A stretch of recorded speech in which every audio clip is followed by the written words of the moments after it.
continuing our conversation on the markets then with Nikunj Doshi of Bay Capital. Nikunj, very good morning. Thank you for sparing time and joining us today. You know, you've mentioned in your note about some of the holdings that you have in your portfolios. A name that intrigued me was Car Trade Technologies. Now, among it was at one point for a better part of last year, was one of the worst performing new age IPOs, just a 1600 rupee IPO price falling to almost 300. Now it's well above 2500. What has triggered this turnaround, part one, and where do you find more value now going forward, considering the fact that it has a lot of subsidiaries as well, so value unlocking prospects and so on and so forth? So, frankly speaking, first of all, thank you for having me on CNBC. Card trade means I first like to brief as a team. What we have been doing for last several years is that we have focused on several pre-IPO transactions, and card trade was one of the transactions that we had looked pre-IPO. Also, and when it got priced, we believed that pricing was slightly on the aggressive side. So we didn't participate. And after the IPO also, we waited for it to correct. And when we bought that time, price was around 500 rupees and market cap was around 2200 rupees. They had 1100 odd crores of cash on the books. We obviously looked at it on the fundamental side and then took a call on the company, because auto industry as a class as an industry was passing through tough times, and most of the dealers as well as OEMs were focusing more on the getting I would say eyeballs, or perhaps the customers to vying for their brands. Car trade as a classified platform, they had a much better business model wherein if you surf, you do not have to give your number. But when you are interested in buying of a vehicle, then you have to give your number. So that gives a concrete kind of lead to the dealers as well as I would say OEMs also come to know about this. So it's a very, I would say, kind of very good business model they have. Secondly, the trigger came in when they bought OLX. So I think they got it very at attractive valuations. And OLX also had two kinds of business, B2B and B2C. B2B was making losses, and there it was working capital intensive as well. So they shut down, after acquiring OLX, they shut down the B2B business and they focused only on B2C. And that has been like doing very well for them. Even first 2 months number they have reported, and again there also they have reported good growth in OLX India. So I think as a business, it was doing well, but valuation was not right at the time of the IPO. Now the fundamentals have changed, and what we are seeing is the price, which is again like reflecting the good fundamentals of the company. Already up 80% this year. The other one that you have is ixigo, which is Lurch Avenues Technology.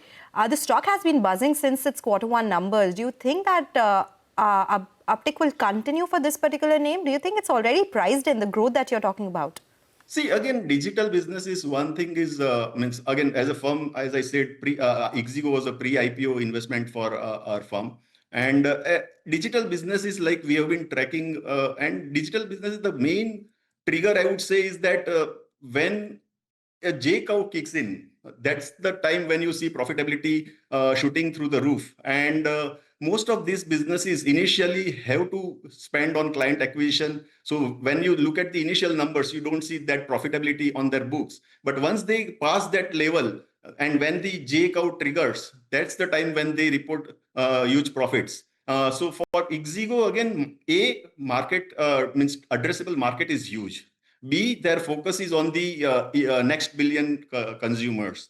So they started with train and then bus, so clients or customers who are focused, who are using their service for train or bus, when they aspire to move on to air, again, it's a natural call for them to get onto the ixigo platform. So I think they have a long runway to go, and addressable market is huge. So I think overall, if you take another 5 years view, then obviously there's a huge upside still available. But again, if you look at the shorter term, perhaps it is pricing the current fundamentals.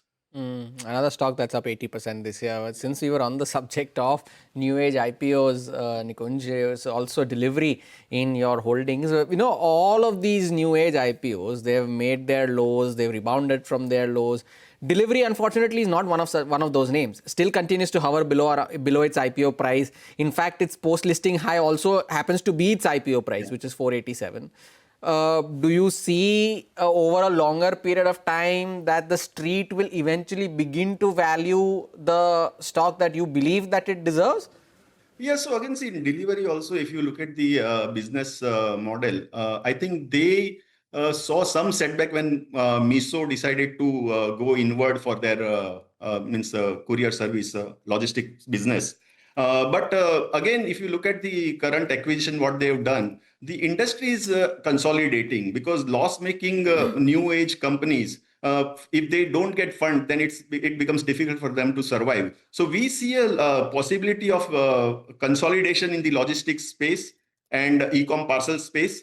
And if you look at the cost structure of delivery, I don't think anyone else can meet that kind of a cost structure for the e-com parcels or for the other services that they are offering. So I think they are now at the point where you will start seeing the fundamentals picking up and numbers reflecting that. So I think another 2 years I would give to delivery and we'll see a good kind of a J-curve coming into their earnings as well. All right, so you're bullish on some of these new age stocks or digital names, so to say. It was a pleasure speaking with you. You have a lot more stocks to talk about, but that for some other time. Thank you so much for joining in today with your thoughts and the outlook on these names.